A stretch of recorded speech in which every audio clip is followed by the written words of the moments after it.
આપણે ત્યાં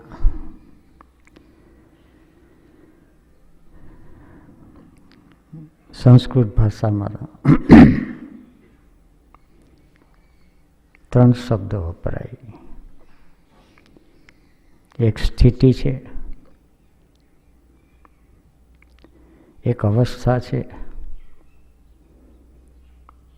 અને વ્યવસ્થા છે.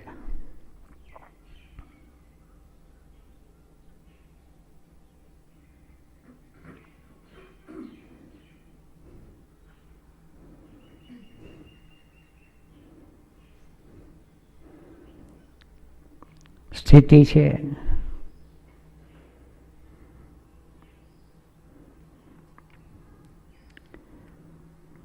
એ તમસ છે.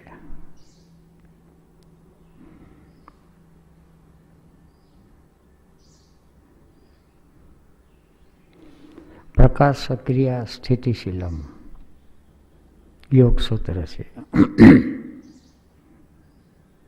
એક હોવાપણું,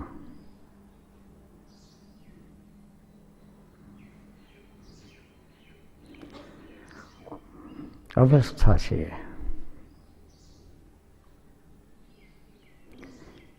becoming process.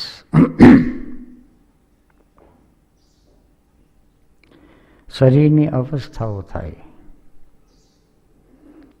બાલ્યાવસ્થા, યુવાવસ્થા.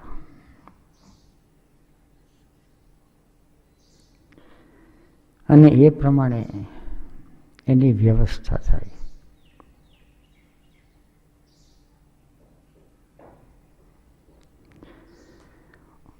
1932 થી 1967 સુધી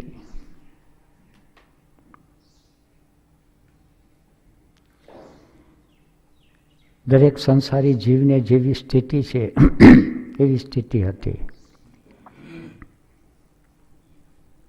મિકેનિકલ, યંત્રવત,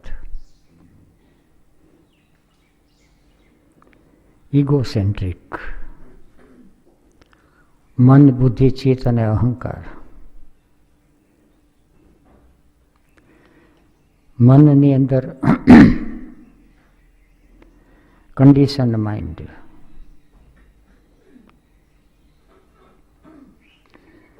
કન્ડિશન્ડ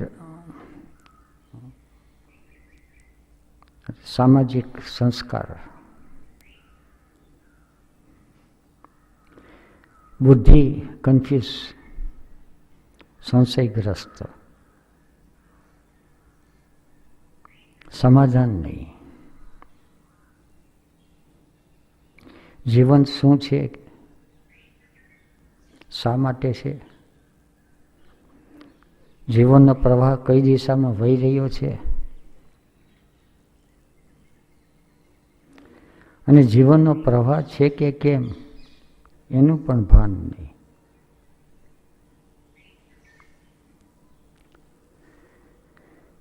ક્યારેક ક્યારેક એના ઝબકારા થાય, પાછા જતા રહે.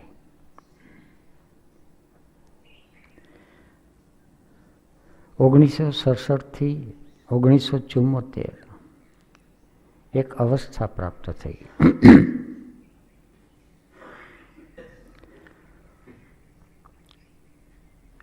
ઓશોની કૃપા થઈ અને એક અવસ્થા મળી.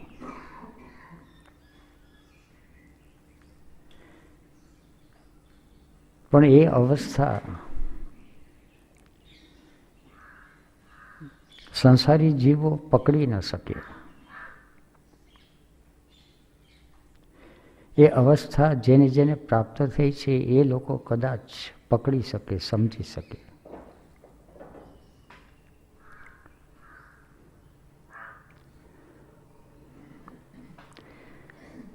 સંસારી જીવો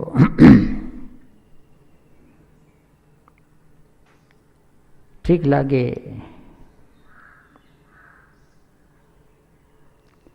એવું લેબલ આપી દે, ભીતરની ભાવદશા પ્રમાણે અભિવ્યક્ત થાય.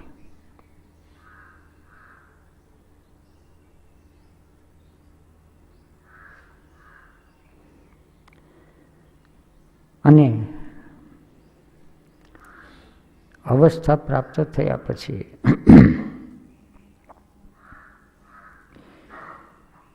વ્યવસ્થામાં જે જાગૃત ચેતના નિમિત્ત બની હોય એ હતા શ્રી રામદુલારે બાપુ મુખ્ય તરીકે. બીજી અનેક વિભૂતિઓના આશીર્વાદ મળે, સાથ મળે, સહકાર મળે, માર્ગદર્શન મળે.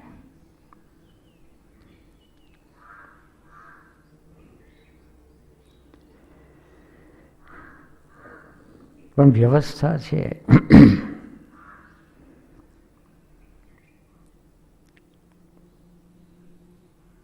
ધન કમાવવું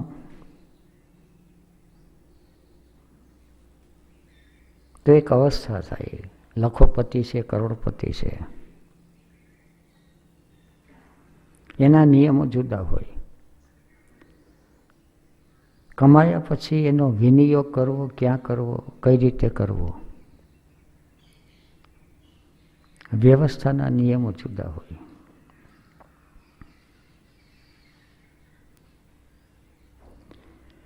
દ્રષ્ટાંતથી સમજીએ.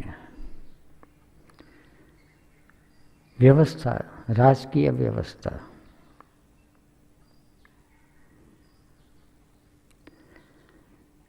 ચૂંટાઈ આવવું સરપંચ તરીકે એક વાત છે, ગ્રામ પંચાયત, પણ એની વ્યવસ્થા કરવી એ બીજી વાત છે. સરપંચ તરીકે ચૂંટાય, તાલુકા પંચાયત પ્રમુખ તરીકે, જિલ્લા પંચાયત પ્રમુખ તરીકે, લોકસભાના મંત્રી તરીકે અને પછી કેન્દ્રમાં કેન્દ્રીય મંત્રી તરીકે, પ્રધાનમંત્રી તરીકે. દરેક સ્થાન ઉપરની વ્યવસ્થાનું માળખું સરખું હોય.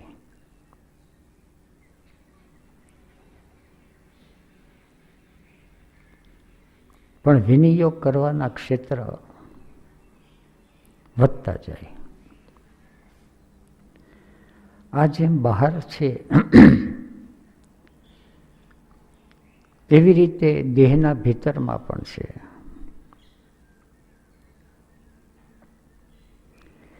દેહના ભીતરની અંદર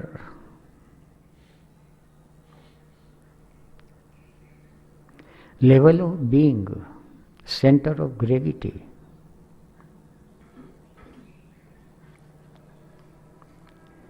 એને આધારે એનું વ્યવસ્થા તંત્ર ગોઠવાય.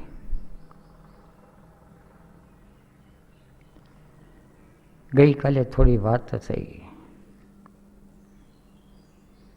મન, બુદ્ધિ, વિવેક અને પ્રજ્ઞા. સંસારી જીવને માટે તો આ ચાર કોરા શબ્દ છે. થોડો ઘણો ખ્યાલ છે, કારણ કે જીવ પ્રગટ થાય એટલે મન તો હોય દરેકને.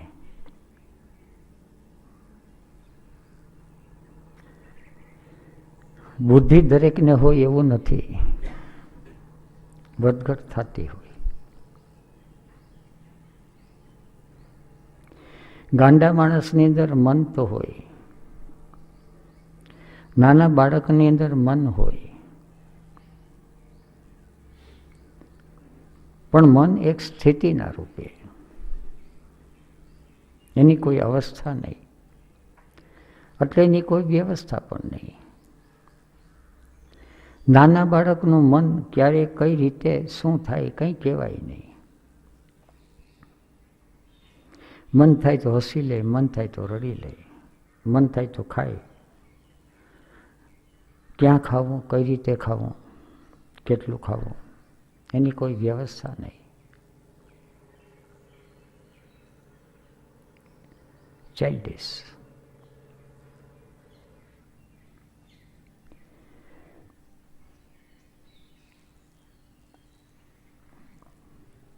સંસારી જીવ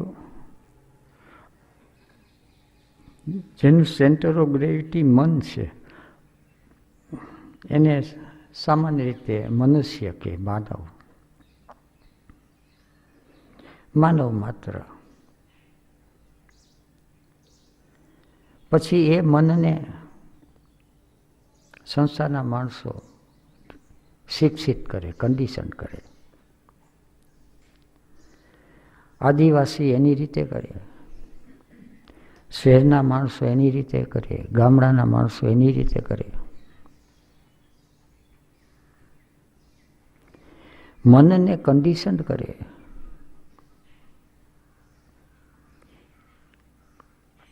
બુદ્ધિનો વિકાસ ભણવા બેસે ત્યારે થોડો ઘણો થાય.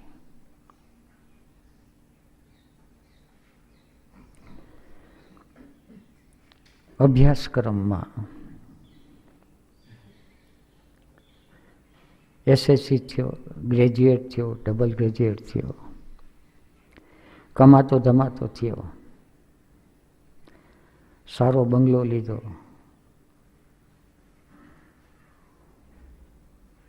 ગાડી વસાવી, 200-500 તોલા ભેગું કર્યું, સોનું, મકાન મિલકત ખરીદ્યા. સેન્ટર ઓફ ગ્રેવિટી જ્યાં સુધી મનની અંદર છે, એનું કાર્યક્ષેત્ર છે પર્સનાલિટીનો સેલ્ફ, એનું ઉપર, અને એનું નીચેનું છે સેન્સ્યુઅસ પ્લેઝર.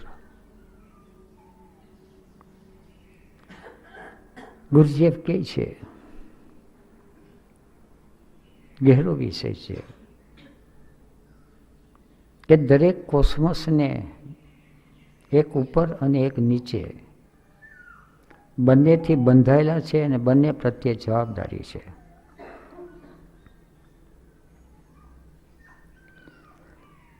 જેવી રીતે શરીર છે એક કોસ્મોસ છે, એક પિંડ છે. તો પિંડ છે શરીર, અને શરીરની અંદર સેલ છે, કોષ છે. શરીરની અંદર કેટલાક કોષ બગડેલા છે, કેટલાક કોષ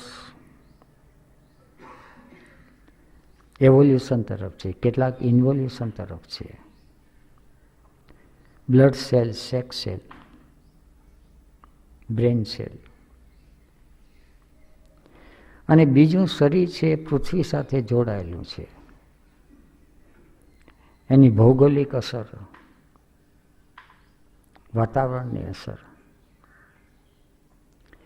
પૃથ્વીના કયા ભાગની અંદર એનું શરીર પડ્યું છે એની અસરો એના શરીર ઉપર થાય, શરીરની અવસ્થા ઉપર થાય. શરીરની સાથે મન જોડાયેલું છે, બાયોલોજીની અસર સાયકોલોજી ઉપર થાય, સાયકોલોજી ઉપર એસ્ટ્રોલોજીની અસર થાય. આ રીતે બધું એકબીજા સાથે જોડાયેલું છે. એની અંદર રિધમ અને હાર્મની કઈ રીતે આવે એની વ્યવસ્થા કહે. સંસારી જીવને વધુમાં વધુ વ્યવસ્થા કરી શકે તો રોટી, કપડાં અને મકાન એની એને વ્યવસ્થા કરી લીધી. પછી વ્યવસ્થા નથી. પછી જીવનની અંદર સુખ આવે, દુઃખ આવે, ભોગ આવે, રોગ આવે, જીવન પૂરું થઈ જાય. 1967ની સાલ સુધી આ સ્થિતિ, આ અવસ્થાને, આ વ્યવસ્થા, મન અને બુદ્ધિ,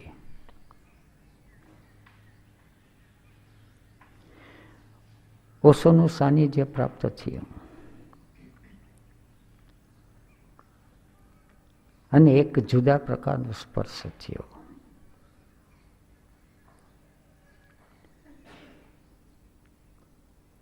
એને કોન્શિયસ ઇન્ફ્લુઅન્સ, ફ્રી ઇન્ફ્લુઅન્સ, જાગૃતિનો આરંભ થયો. બુદ્ધિની અંદર પ્રકાશ બુદ્ધિ દેખતી થવા માંડી. એને વિવેક કહે. મન, બુદ્ધિ, વિવેક અને પ્રજ્ઞા. સંસારી માણસની અંદર મન, બુદ્ધિ, ચિત્ત અને અહંકાર એ હોરિઝોન્ટલ, એક જ લેવલ. મેન નંબર 1, 2 અને 3 હોરિઝોન્ટલ. પૃથ્વીની અંદર ઇંગ્લેન્ડ, અમેરિકા હોય, ભારત, ચીન હોય, મોટર ગાડી દોડે છે, ટ્રેન દોડે છે, એ પૃથ્વીની સપાટી પર દોડે. પણ હેલિકોપ્ટર હોય, બલૂન હોય, વિમાન હોય, રોકેટ હોય, એને પૃથ્વીની સપાટી છોડી દીધી, ગુરુત્વાકર્ષણ છોડી દીધું. ઇન્ફ્લુઅન્સી આવે છે, એને આપણે ત્યાં સત્સંગ કહે. સત ઇન્ફ્લુઅન્સી છે, એક સત છે, કોન્શિયસ ઇન્ફ્લુઅન્સ. એ સિવાય બીજા બધા સંગ છે એ મિથ્યા સંગ છે. સંસારી જીવ મિથ્યા સંગમાં રમતો હોય.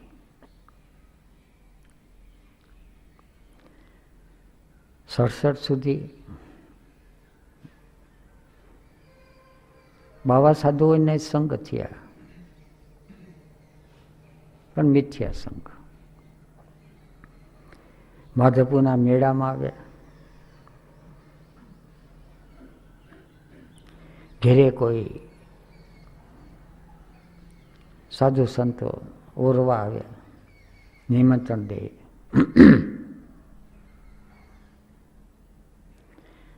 વેપારીઓ માણસોને સંગ થયો, રાજકારણીઓના સંગ થયા, પોલિટિશિયનોના.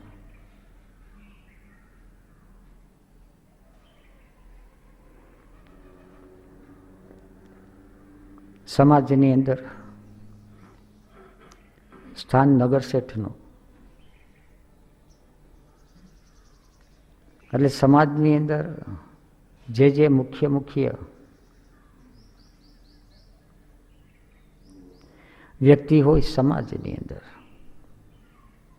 એ બધાની સાથે હળવા મળવાનો થાય. પણ એ સંગ મિથ્યા સંગ.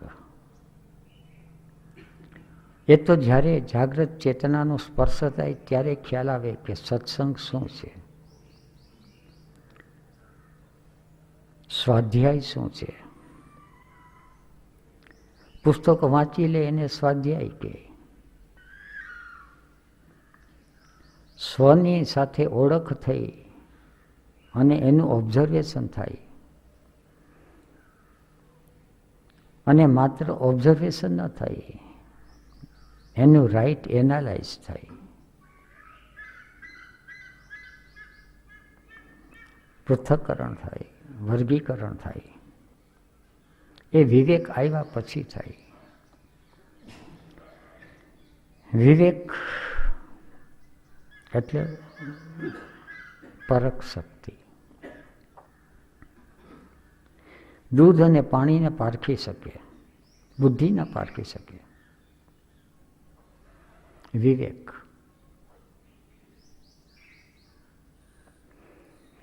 સત અને મિથ્યાને પારખી શકે.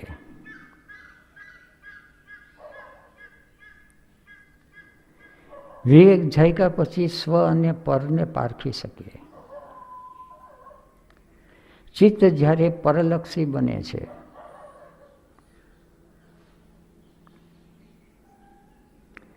ત્યારે એ મિથ્યાનો સંગ કરે છે. બહાર તો બધું મિથ્યા છે. વિવેક જાગ્યા પછી એને પરલક્ષી દ્રષ્ટિ છે એ ધીરે ધીરે ઓછી થાય અને પછી જાતી રહી.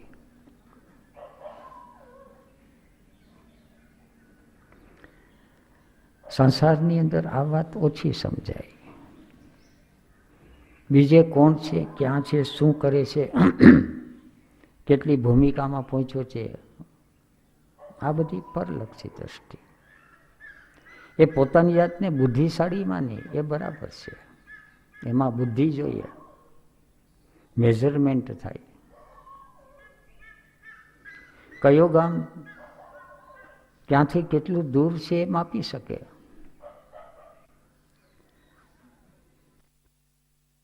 એનો વિષય નથી. જાગૃત વિભૂતિઓની લેવલ ઓફ બિંગ એ માપી ન શકે. માપવાની કોશિશ કરે. એની પાસે મન છે એટલે કલ્પના કરે, અને અહંકાર છે એટલે જસ્ટિફાય કરે, અને એની સાથે એને લાગે કે હું એને ઓળખી ગયો, મહાત્માને ઓળખી ગયો, સંતને ઓળખી ગયો. વિવેક ઉઘડે છે. બુદ્ધિનો વિકાસ થાય છે, વિવેકનો વિકાસ નથી થતો, એ ઉઘડતો આવે છે. ઝાડ છે વધતું જાય, વધતું જાય, ગ્રોઈંગ, વિકાસ થાય. ફૂલ છે એ વધતા ન જાય, ફૂલ છે ઉઘડતા જાય. પેલા કડી બેસે, પછી ધીરે ધીરે ધીરે ધીરે ઉગડે, અને પછી એમાંથી સુગંધ ફેલાય, ઝાડ વધતું જાય. શરીર છે ધીરે ધીરે ધીરે વધતું જાય, વધતું જાય, ઘટતું જાય, એ ક્ષીણ થતું જાય. વિવેક ઉઘડતો જાય, ઉઘડતો જાય. વિવેક ઉઘડવાની શરૂઆત થઈ 1974, 1 નવેમ્બર. પણ વિવેક ઉઘડે એની વ્યવસ્થા ક્યાં ને કઈ રીતે કરવી?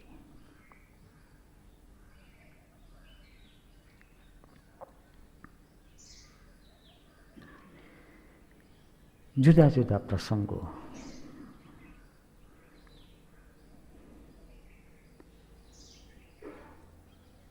બાપુ રામદુલારે બાપુ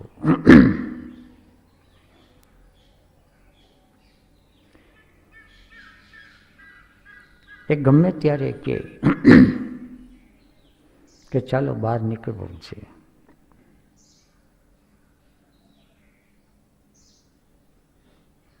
કન્ડિશન માઇન્ડ એવું હતું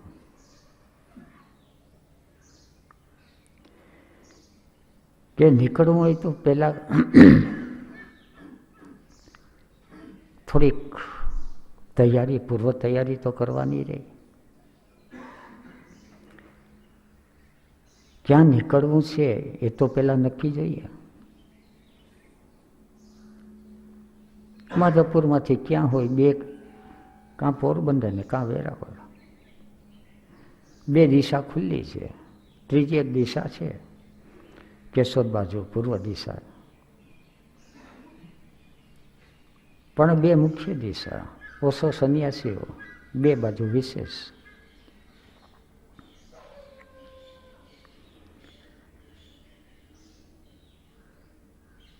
કલાક બે કલાક કીધું હોય તો થોડું બધું કપડાં લતા, નાવું ધોવું, એ બધું પતાવી લેવાનું હોય.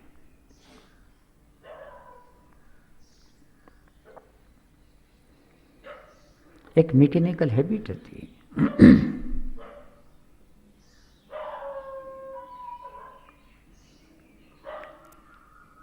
એમાંથી મુક્ત કરવું.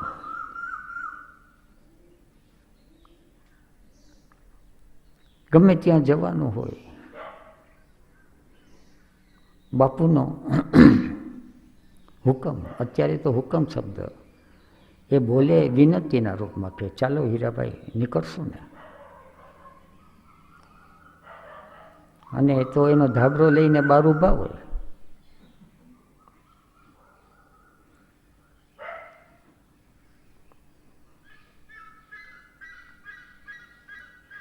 સંસારી જીવ આપણે તો લુંગી ને જભો ને કંઈક બધું તૈયાર કરવાનું હોય. ક્યાં રોકાવાનું છે, કેટલું રોકાવાનું છે, બ્રશ ને આ ને તેને બધું લેવાનું હોય.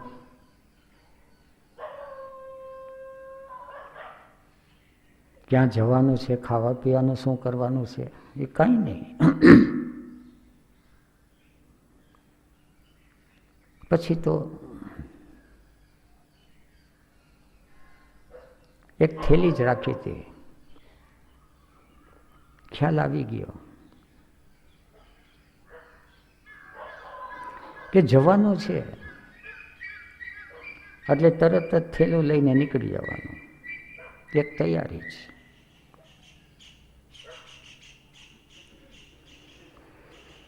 સંસારી જીવને આ ખબર નથી. આપણે સિક્રેટ ટોકમાં વાંચતા હતા કે લાસ્ટ અવર ઓફ લાઈફ, મૃત્યુ આવે છે ત્યારે સમય નથી આપતો. ગમે ત્યારે એનો કોલ આવે છે અને આપણી તૈયારી જોઈએ. પણ સંસારી જીવ છે એ તો બેહોશ છે. મકાન મિલકતમાંથી ફુરસદ જ નથી મળતી. પછી એને સંતાપ થાય છે, પીડા થાય છે.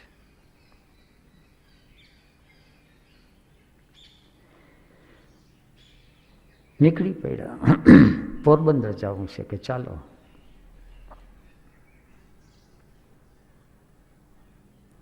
બસમાં બેસી ગયા, પોરબંદર ઉતર્યા. એક મિત્રનું નિમંત્રણ હતું, એને ઘેરે ગયા. ત્યાં 2 માણસો રહેતા હતા.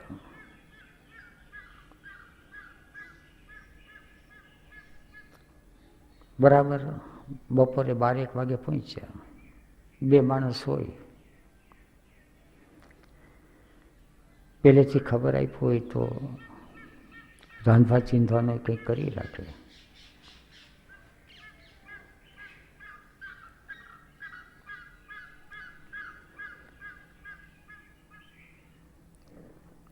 એ પણ કંઈ ઓચિંતા પહોંચ્યા.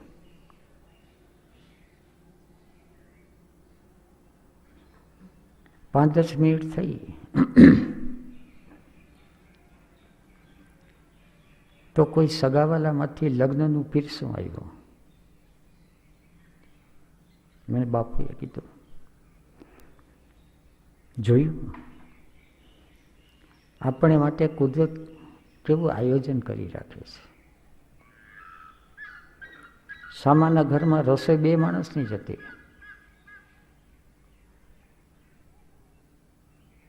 2 માણસનું પીરસું આવી ગયું, જમી લીધું.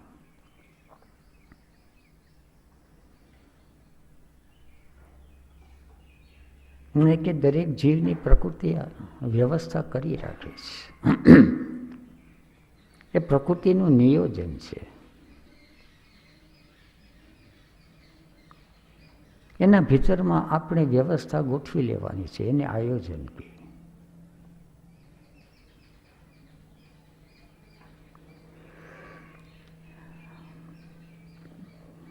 ભોજન કરી લીધું, થોડો આરામ કર્યો.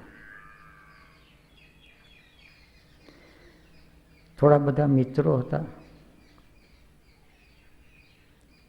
એ બધાને ફોન કરીને કે બોલાવ્યા.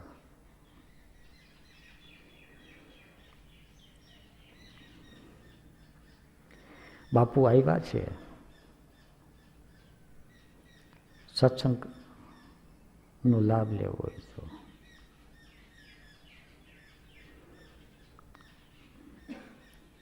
ચાર 5 મિત્રો ભેગા થઈ ગયા.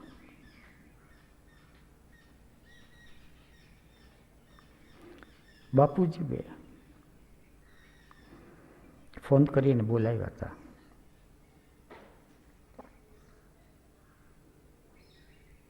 કોઈને કહે અને આવે અને પોતાની મેળે આવે, એમાં પણ પાછો વિવેક છે. કહે અને આવે એની અંદર ઝાઝી ભલીવાર ન હોય, એટલી એને પ્યાસ ન હોય. એ આવે માન રાખવા ખાતર આવે. ફોન કર્યો હોય તો, નિમંત્રણ મળ્યું છે તો એ વિવેક એ વખતે નહોતો. એમ જ હતું કે બધા આવે છે એટલે બધાને સરખી પ્યાસ હોય. મિત્રો બધા ભેગા થયા. બાપુ મૌન થઈ ગયા, એક શબ્દ બોલે નહીં, બેઠા રહ્યા. 5-10 મિનિટ થઈ, 5 કલાક થઈ. બધા મારી સામું જે ચક્કર વક્કર. બાપુ તો આંખ બંધ કરીને બેસી જાય એટલે બેસી જાય.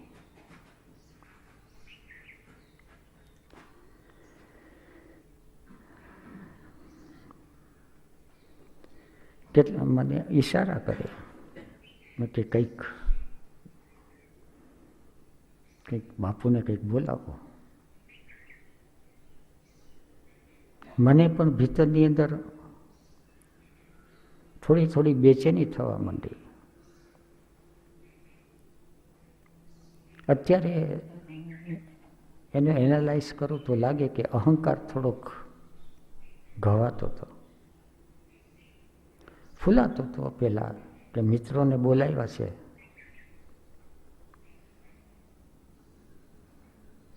જરા અહંકારને રસ મળે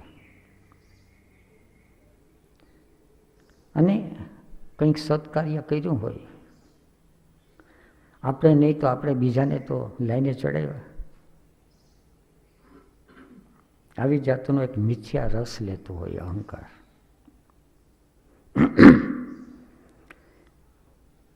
એ લોકોએ કીધું અને મને થયું કે ચાલો બાપુને કંઈક બોલાવીએ. બાપુને પૂછાય તો નહીં કે તબિયત કેમ છે, બોલાવાને કંઈક નિમિત્ત જોઈએ. કારણ કે મારા શરીર કરતાં એનું શરીર વધારે સારું હતું, પડછન કાયા હતી.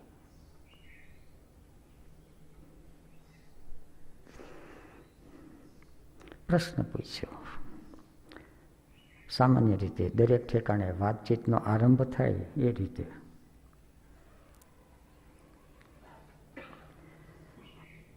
બાપુ એટલે આંખું કાઢી. મનને શાંત કઈ રીતે કરવું? આ બધા જનરલ ક્વેશ્ચન હોય.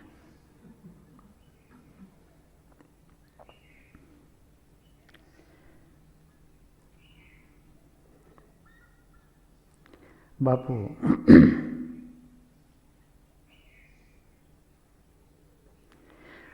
આંખ ઉઘાડીને સીધું કીધું, જરા પાણી લાવો ને, પાણી પીવું છે.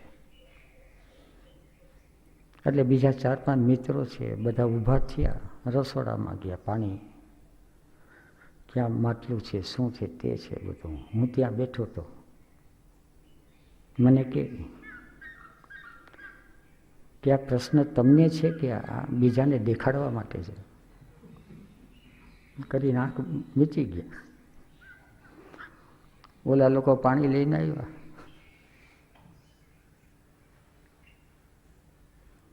હવે મારાથી કંઈ બોલાય નહીં.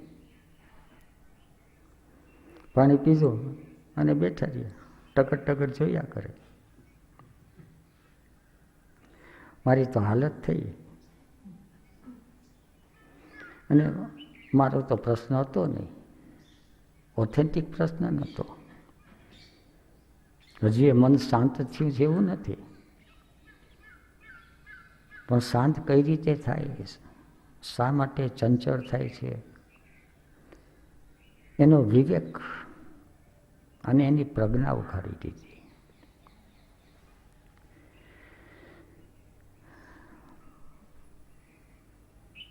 દરેકના પોતપોતાના કાર્ય હોય. મન, બુદ્ધિ, વિવેક અને પ્રજ્ઞા.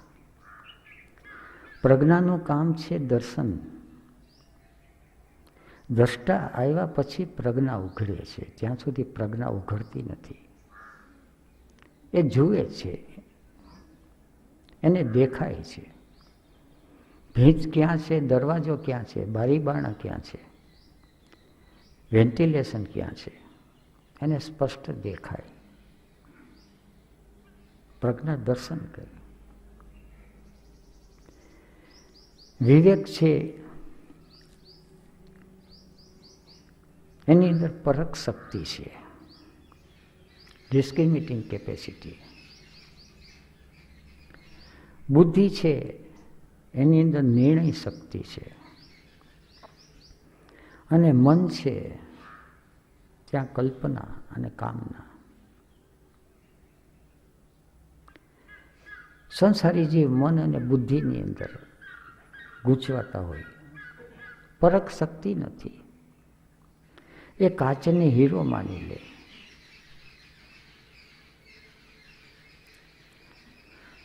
પતંજલિ કહે ને, અવિદ્યા, અનાત્મામાં આત્મા, દુઃખમાં સુખ.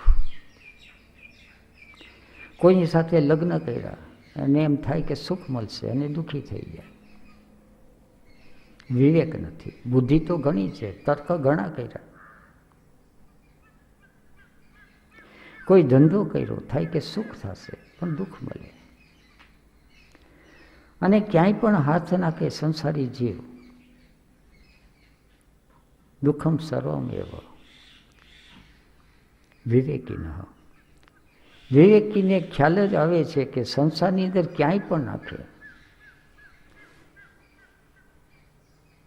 કામિની કંચન કીર્તિ ગમે ત્યાં, કારણ કે દિશા જ પરલક્ષી છે અને એટેન્શન બહાર ગયું એટલે દુઃખિત થવાનું. સુખ છે ભીતરમાં છે.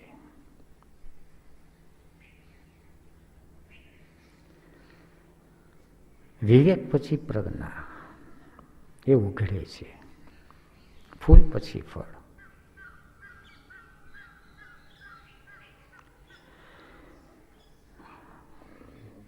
બધા બેઠા હતા. પછી તો નાની મોટી બધી ચર્ચાઓ થઈ. એમાં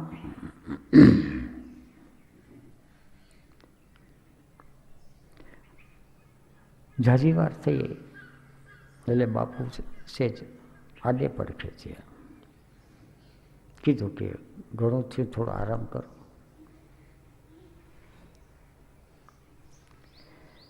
એના પગ પાસે બેસીને પગ દબાવવાનું, ધીરે ધીરે. દબાવવા તો ન દે.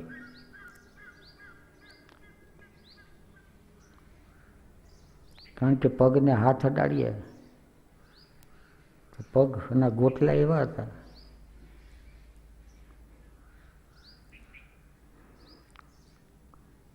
કે દબાવી ન શકીએ.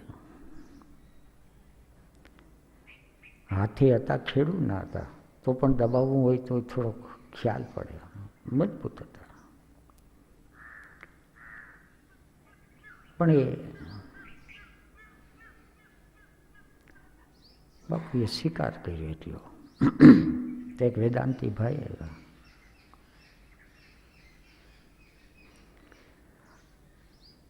થોડો ઘણો બેઠા, આસન બાસન જમાવ્યું,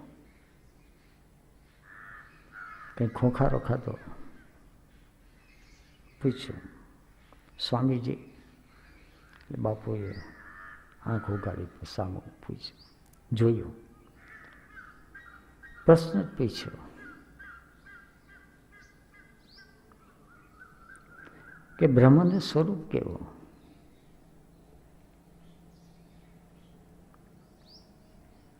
બાપુ આંખ બંધ કરીને બેસી સૂઈ ગયા.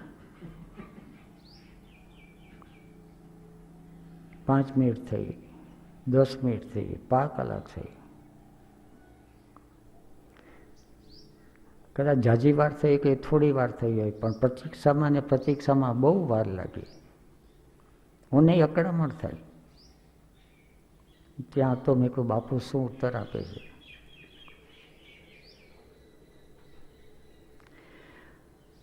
બાપુએ આંખ ઉગાડી અને પૂછ્યું પાછો હાથ દઈને કે બાપુ, મેં આપને પ્રશ્ન પૂછેલો કે બ્રહ્મનું સ્વરૂપ કેવું છે? બાપુ કે અત્યાર સુધી એ જ હું દેખાડતો હતો.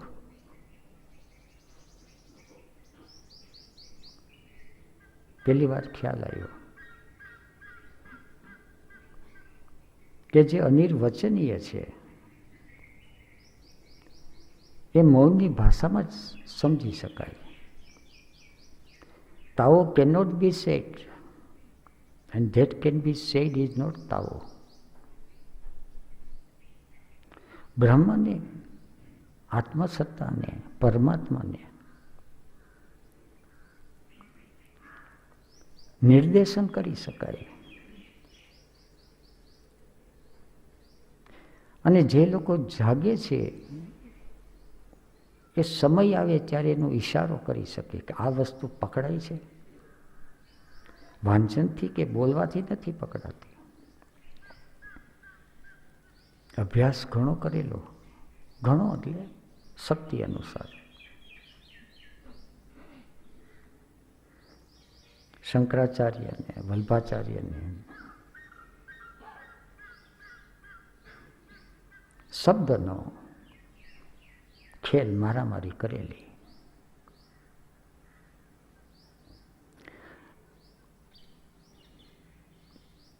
પણ એ સ્વામીજીને ઉત્તર, જે વેપારીને ઉત્તર મળ્યો કે ન મળ્યો?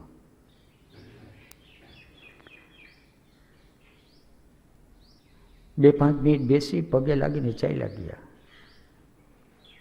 કારણ કે એને તો ચર્ચામાં રસ હતો અને અહીં તો કોઈ ચર્ચા કરે એમ હતું જ નહીં.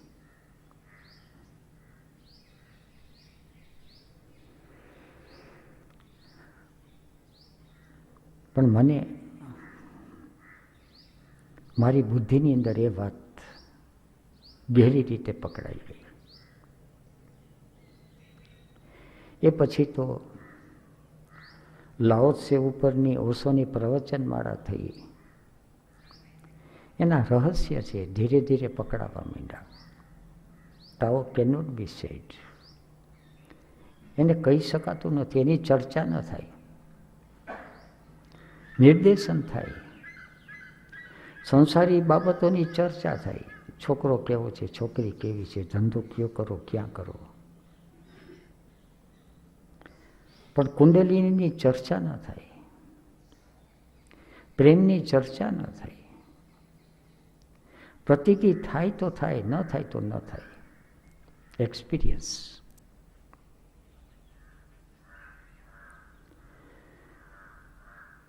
પછી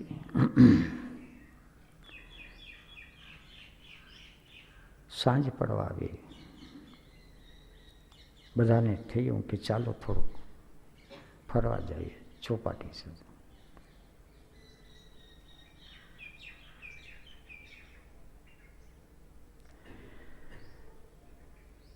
8-10 મિત્રો ફરવા, બીજા બધા થોડાક આગળ નીકળી ગયા. બાપુ થોડાક પછાડી રહ્યા અને હું બાપુની સાથે ધીરે ધીરે ચાલતો હતો. કદાચ બાપુ ચાલીને ધીરે ચાલતા, નહીં તો એની ચાલ છે અતિશય ઝડપી. ચાલતા ચાલતા રોડ ક્રોસ કર્યો. થોડાક મિત્ર આગળ નીકળી ગયા. એક ઝાડ આવ્યું, પાસે ઊભો રાખ્યો. મને કે જો સામે શું દેખાય છે? એક થાંભલો હતો, ઇલેક્ટ્રિકનો હોય કે ટેલિફોનનો, ઇલેક્ટ્રિકનો કદાચ હતો.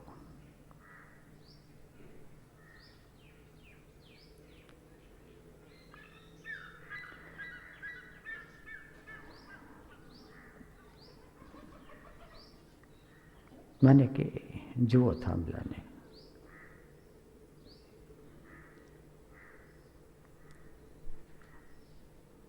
કોઈ પણ વિચાર અંદર ન આવે. થાંભલો કેનો છે, શા માટે છે.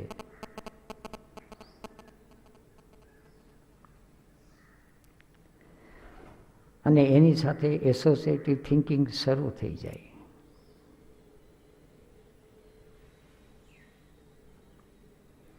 થાંભલો જોવો અને બસ જોવાનો, મૌન થઈ જાઓ ભીતરમાં. એટલે મન શાંત થઈ જશે, નિર્વિચાર થઈ જશે. વાત તો બહુ નાનકડી જ હતી, 1 કે 2 મિનિટમાં.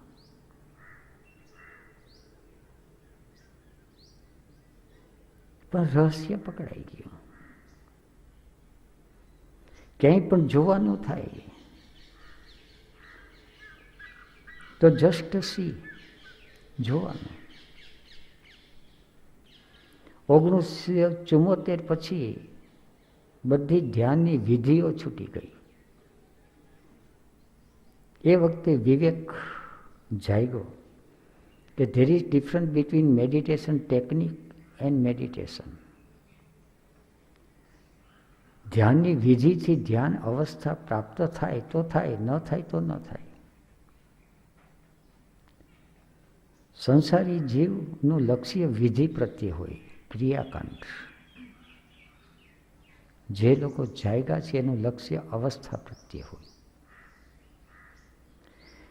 વેપારી છે એ ટર્નઓવર કેટલું કરે એના કરતાં પ્રોફિટ કેટલો છે, ક્યાં કેટલું છે. ટર્નઓવર એ પ્રોફિટ નથી, કદાચ લોસ પણ હોય. ધંધો કરે તો એમાં નફો છે એવું નથી, નુકસાન પણ થાય. પણ ધંધો કર્યા વિના નફો ન થાય. ધંધો તો કરવાનો જ રહે, પણ કઈ રીતે કરવો, ક્યાં કરવો. ઓછામાં ઓછા ટર્નઓવરે વધુમાં વધુ પ્રોફિટ કેમ થાય, એ છે તંત્ર વિધિ. અને આ વિધિ છે એ બાપુએ દેખાડી. એ કહી ન શકાય, લખી ન શકાય.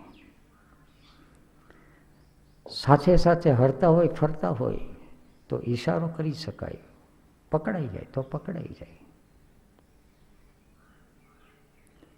પ્રશ્ન પૂછેલો મન શાંત કેમ કરવું, એ પ્રશ્ન પૂછેલો રિલેટિવ સ્ટેટ ઓફ કોન્શિયસનેસમાં, અહંકારને કારણે, બધા મિત્રોની વચમાં સારું લાગે એને કારણે.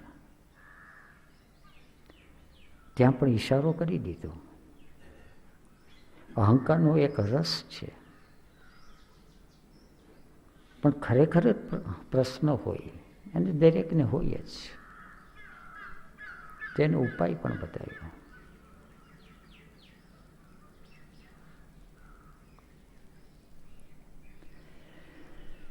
પછી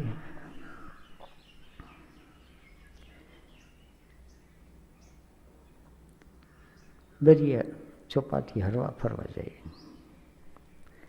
બધાને કંઈ ને કંઈ વાતો કરે, હસાવે.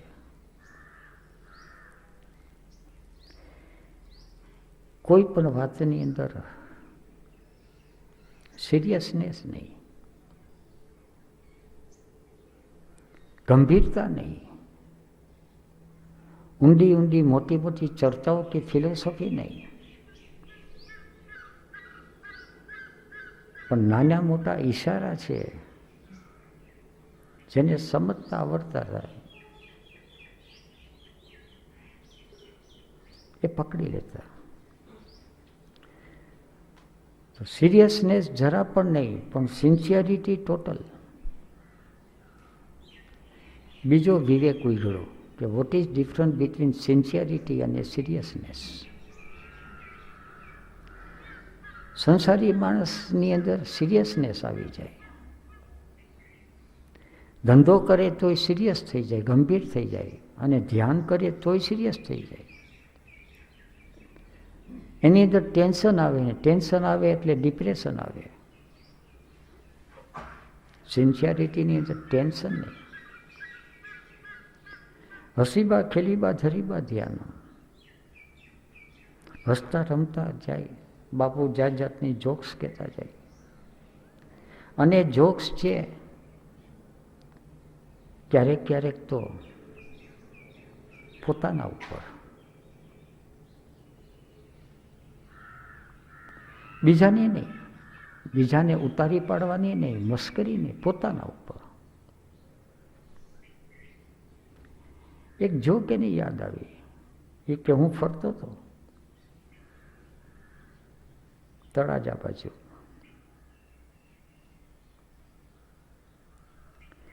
એક ખેડૂતની આ ખાટલો રાતવાસો કર્યો.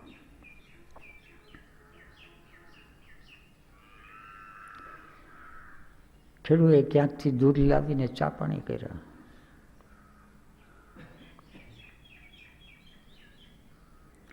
બાપુએ જોયું કે આ ક્યાંકથી દૂધ લાવ્યું છે. બાપુ પોતે વાત કરે કે મને કે મારા દિલમાં એમ થઈ ગયું કે આને ગાય બાંધી દીધી હોય તો ઠીક. ચા પાણી પીને નીકળી ગયા. સાંજે પહોંચ્યા હતા.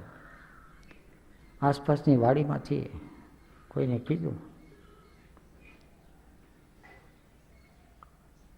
ત્યાં ઢોર બાંધેલું હતું કે વેચવાનું છે, તો કે હા.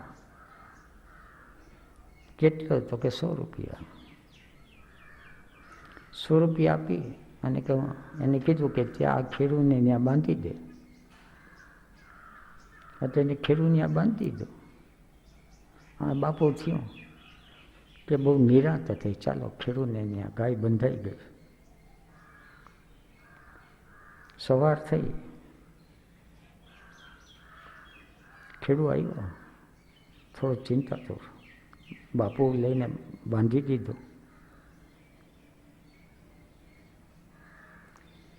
પછી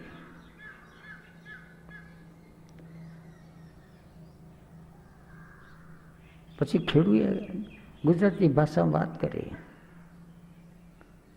કે બાપુ આ ગોધાનું મારે શું કરવું? બાપુ કે ગોધો એટલે? બાપુ કે મેં તો કીધું તને દૂધ દોવા દે. કે બાપુ ગાય દૂધ દોવા દે, આ ગોધો કંઈ ન દે, એને તો ચારો નાખવો પડે. બાપુ કે હું ફસાનો. ધર્મ કરતા ધાક છે. ભાવના તો સારી હતી પણ વિવેક નહોતો.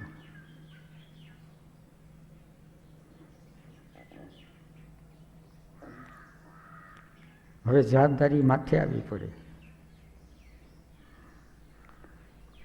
એને માટે ચારો લાવવાનો, શું કરવું? ગયો પાછા. બાપુ કે હું શું કરું? ખેડૂને કીધું લઈ લે તું. ક્યાંથી લીધો? એટલે એને પાસે ગયા અને કે ભાઈ આ તો પાછો રાખી લે. ઓલો ખેડૂત હતો, ઉસ્તાદ હતો કે મેં વેચ્યું, હવે હું પાછો ના રાખું. બાપુ કે પૈસા મારે નથી જોતા, એમને એમ રાખી લે. અને એનો કંઈ ચારા પૂરાને જોતા હોય તો એ લઈ લે. સાધુ માણસ જોઈને કંઈક દયા ખા, વિનંતી કરે.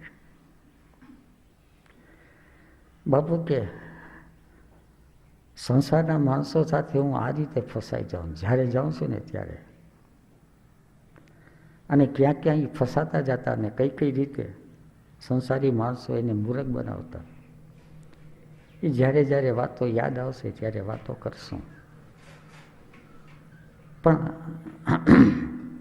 એક વસ્તુનો ખ્યાલ આવ્યો